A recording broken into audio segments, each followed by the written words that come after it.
Ang mga resibong nakalap ngayong hapon, mga nanamantala di umano sa kamusmusan ng mga batang walang kamuang-muang na resibuhan sa halip na kalinga at pagmamahal, pangmamaltrato, pang-aabuso at pagpapabaya di umano ang kanilang natanggap sa loob mismo ng tahanan at maging sa paaralan.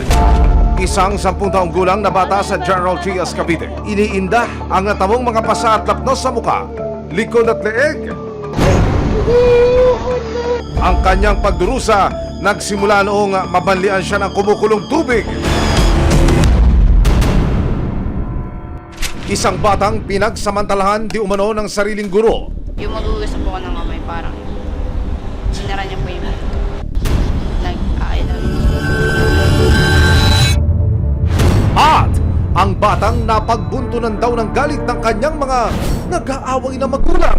Ba naman niya? Nauntok lang yun dyan, ma'am. Inaksyonan ng resibo kasama ang mga kawani ng batas. Sinuyod namin ang iba't ibang lugar para mapanagot ang mga umabuso di umano ng kamusmusan ng mga kabataan. Ano man reklamo, bibigyan tugon. Bawat hinaing at problema, hahanapan ng solusyon. Ito ang bago ninyo sandigan, hindi palalampasin ang mga tiwali at maling gawi. Dito, walang ligtas ang kabisado at lalong walang lusot ang may atraso. Dahil ang lahat, hahanapan natin ang resibo. Magandang hapon, ako po si Emil Sumangil. Ang akala ng isang lola nasa maayos na kalagayan ng apo niya, pero taliwas pala ito sa katotohanan. Ang kwentong aksidente lang daw ang pagkapaso ng bata, hindi uubra kay lola. Dulot kaya ito ng hindi inaasahang pangyayari, pagpapabaya o galit na nabunton sa bata. Umiiyak sa sakit ang 10 taong gulang na bata na si JJ, hindi niya tunay na pangalan. Walang tigil daw kasi ang pagkirot ng nalapnyos niyang balat sa mukha, braso at likod. Ang rason sa pagkakapaso ng kanyang katawan, sinadya raw siyang buhusan ng kumukulong tubig. May 23, isang child abuse report ang natanggap ng City Social Welfare and Development Office o CSWDO ng General Trias, Cavite mula sa isang concerned citizen. May nag-report na concerned citizen na may abuse na bata. Pinapuntahan ko po sa aming staff. Ngayon po nakita nga nila na may sugat nga si JJ at ang ginawa nila dali-dali na dinala sa CSWD muna. So after nun, dinala po sa ospital. Pagkatanggap ng tawag, agad na pinuntahan ng mga taga-barangay si JJ nang ipamediko legal ang bata sa City of General Trias Medicare Hospital. Makikitang hindi lang pala second-degree burn ang natamo ng bata.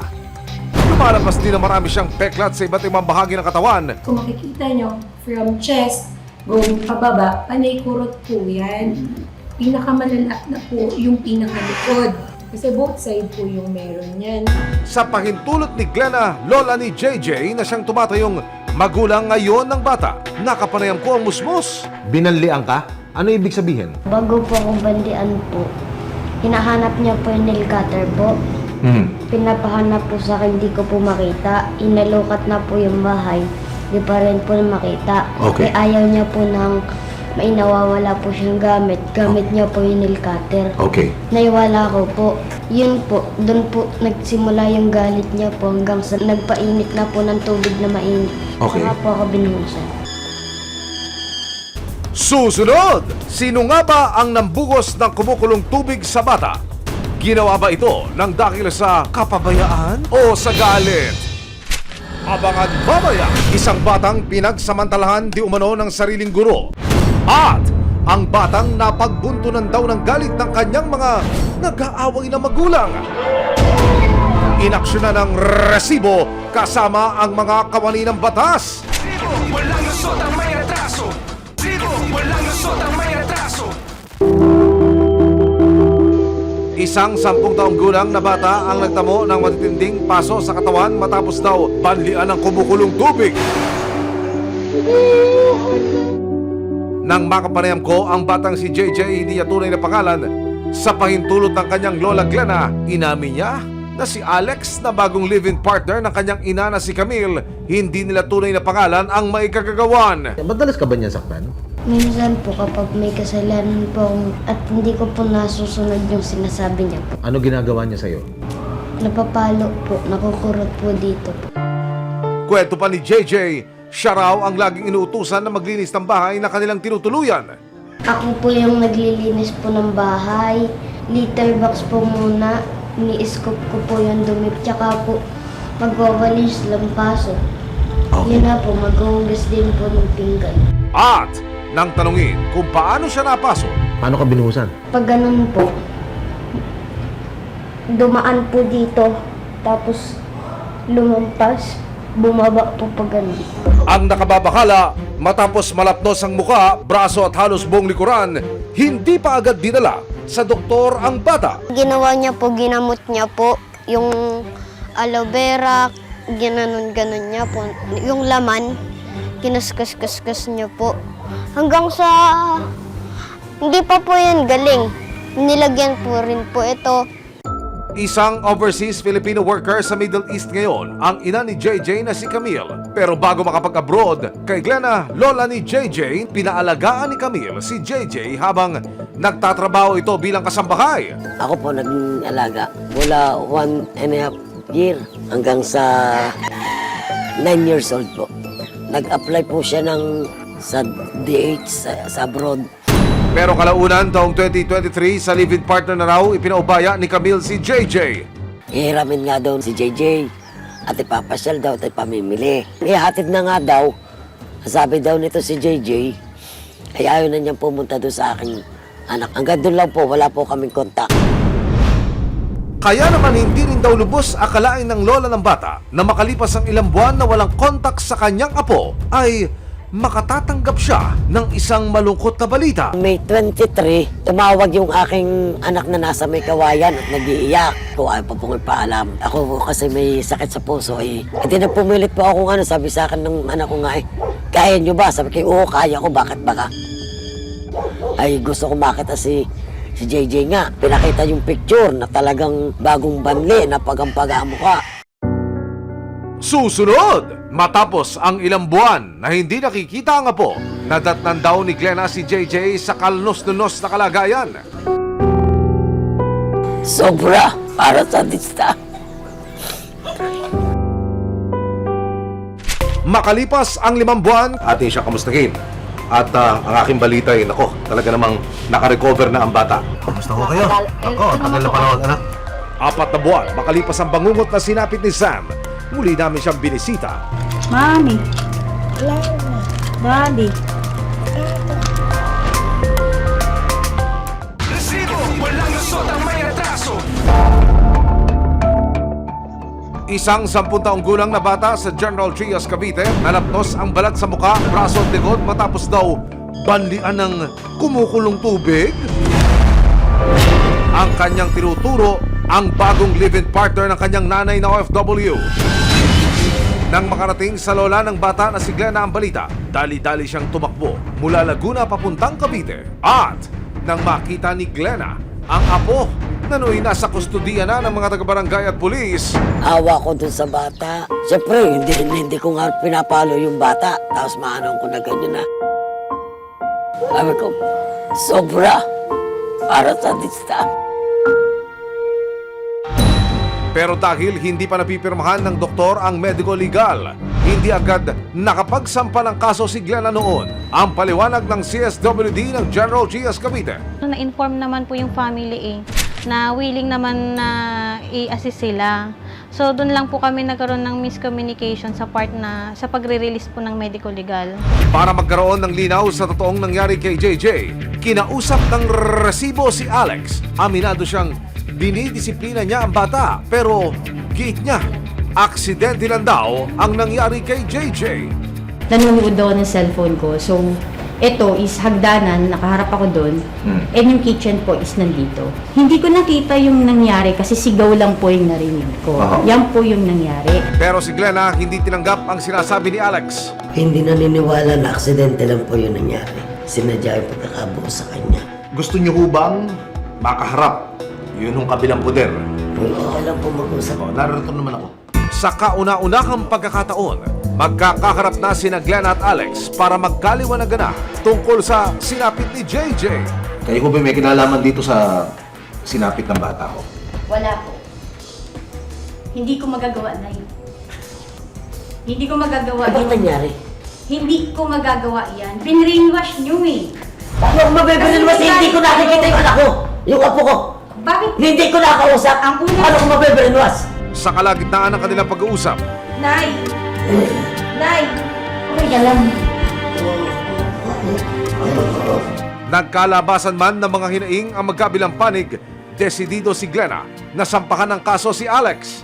Itutuloy niyo po ba yung reklamo? Yung paghahain ng kaso laban ho dito sa manugang ninyo? Gusto ko. Ano po masasabi niyo? Wala naman po akong magagawa kung itutuloy mo yung kaso. Nakipag-ugnayan din ang resibo sa ina ni JJ na si Camille sa pamamagitan ng isang tawag sa telepono. Ano ba masasabi niyo unang-una dito ho sa pangyayari na ito? Siyempre po, nag-alala po ako. Pero sinabihan ko naman na po yung asawa ko po na paggamot po yung bata, pero hindi pa po talaga namin siya na ipagamot nung time na yon. Nung una po, sinabihan ko na po sila, huwag kayong masyadong mag-isip ng kung ano-ano kasi hindi naman yan magagawa ng asawa ko. Alam ko talagang aksidente. July 10, formal lang nagsampa si Glenna ng kasong physical abuse. Sa pahintulot ng social workers ng General Trias Cavite, kay Glenna muna manunuluyan ang bata. Kinabukasan po inuwi na siya sa Laguna. At para na rin daw sa ikapapanatag ng loob ni Glenna, minarapat ng resibo na maipa-check up ulit si JJ sa isang espesyalista para matignan ang kanyang mga sugat. Linis na, wala na po yung mga blister na dapat nakaumbok na gano'n. Wala na po yun. Pero again, for the peklat, hindi na po natin siya mababalik sa normal na itsura. Naghilo man ang mga lapnos at pasa na natamo ni JJ, hindi basta-basta makalilimutan ng bata ang sinapit niya sa loob mismo ng kanyang tahanan. Pangako ng kanyang lola Glenna, poprotektahan niya ang apo at bibigyan ng nararapat na atensyon, aruga at pagmamahal. Mga nananamantala di umano sa kamusmusan ng mga batang walang kamuang-muang na resibuhan sa kalip na kalinga at pagmamahal, pagmamaltrato, pang-abuso at pagpapabaya di umano ang kanilang natanggap sa loob ng tahanan at maging sa paaralan. Pebrero nitong taon, lumapit sa resibo ang isang concerned citizen na si Ramel Mutita. Kasama niya si Gretchen, ina ng 11 anyos na bata na si Nathan. Hindi nila mga tunay na pangalan. Sumbong nila, pinagsamantalahan daw si Nathan ng kanyang teacher sa loob mismo ng eskwelahan. Meron pong mga screenshots na talagang meron silang relasyon. Umuwi ang bata ng may sugat sa lips, mga 2 beses. Ilang mga screenshot ng pag-uusap ng guro at ng estudyante ang nagsilbing resibo ni na Gretchen. Yan sa chat po. Yung una po, kala ko nakikip-trip na siya, kaya nakisabay na lang po. Yung big, nag-I love you siya, gano'n. Yung parang, namimiss niya po ako, gano'n. Yung hug ko, gano'n. Hanggang noong December 2023, hindi raw inaasahan ni Nathan ang ikinilos ng kanyang teacher. Yung mag-uusap po ako ng kamay, parang, sinara niya po yung pinto. Tinutulak ko po sa inyo kaso mataba po at tsaka malaki. Personal po nating sasamahan ang biktima, kasama po yung kanyang guardian, dito mismo sa Women and Children Protection Center para ho doon sa formal na paghahain ng reklamo. Dito lumabas ang katotohanan tungkol sa pinagdaanan di umano ni Nathan sa kamay ng kanyang guro. After thorough interview, doon nga na-disclose niya na merong nangyari sa kanila 4 times. Pangako naman ng Department of Education. Napaka-fast track na po natin yung investigation dahil napaka-serious po o grabe no, paratang laban. At kawawa naman yung bata po, totoo nga.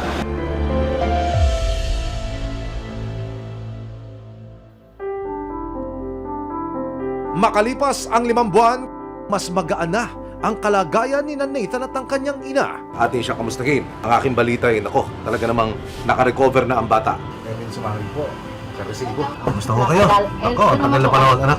Simula nang inalis daw si Teacher Dindo sa paaralan, mas malaya na raw siyang nakakapag-aral sa eskwelahan nang walang pangamba. Ang balita ko, anak, meron kang mga parangal, mga award. Tungkol saan ba ito? Pwede ba makita ng iyong Tito Emil? Taekwondo. Patingin niya, anak.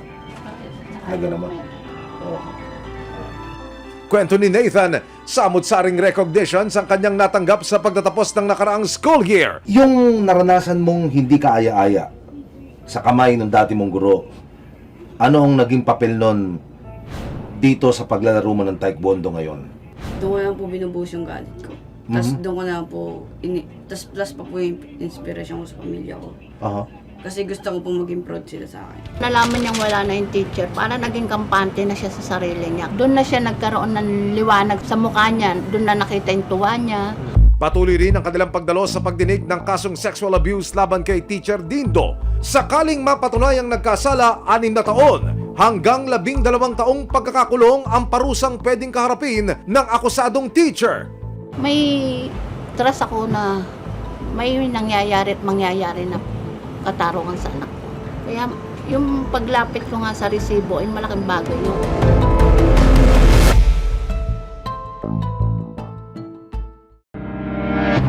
Sa Rizal, isang 2 taong gulang na bata ang nabidyohan ng kapitbahay na may black eye at puno ng mga pasa ang muka at katawan. Ang mga resibong ito, natamo raw niya sa loob mismo ng kanyang tahanan at sa kamay pa ng kanyang ina at amain. Ayon sa kwento ng kapitbahay na si Joy, umiiyak ang batang itatago namin sa pangalang Sam. Nang sumilip si Sam sa bintana, nakita niyang bugbog sarado na raw ang mukha ng bata. Ang daming pasa, tapos ang daming bukol. Nagdesisyon si Joy na magreklamo sa barangay. Bukod kasi sa pambubugbog, madalas ding iniiwang mag-isa sa bahay si Sam ng kanyang inang si Neriza at ng tatay-tatayan niyang si Rico, hindi nila tunay na mga pangalan. Dito na umaksyon ng Barangay Council for the Protection of Children o BCPC ng Barangay San Jose.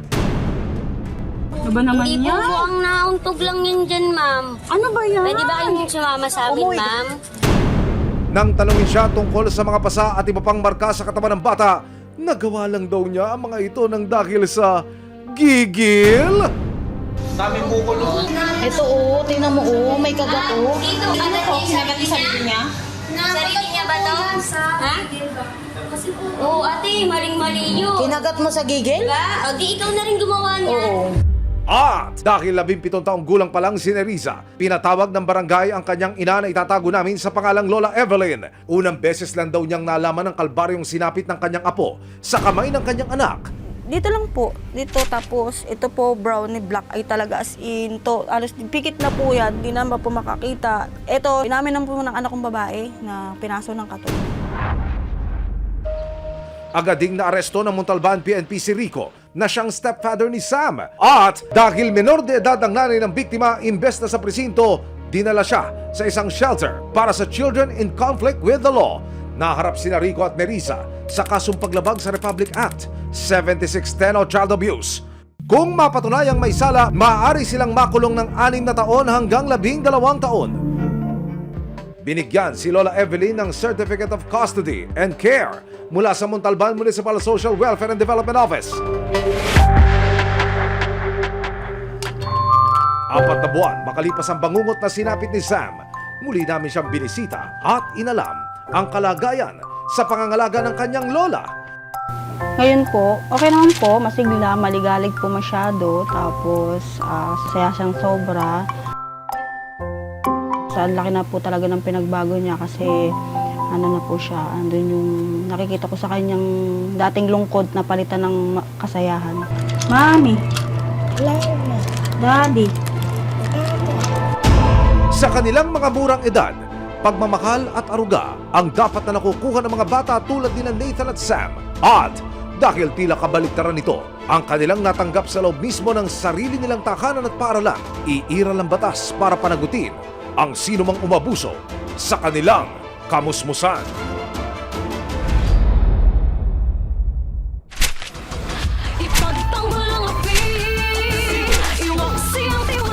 Sama-sama nating ituwid ang tiwali at baluktot. Itakwil ang maling gawi at modus na bulok. Walang ligtas ang kabasado at lalong walang lusot ang may atraso. Dahil ang lahat, hahanapan natin ang resibo. Hanggang sa muli, ako po si Emil Sumangit. May aksyon, may ebidensya. Resibo, walang lusot ang may atraso.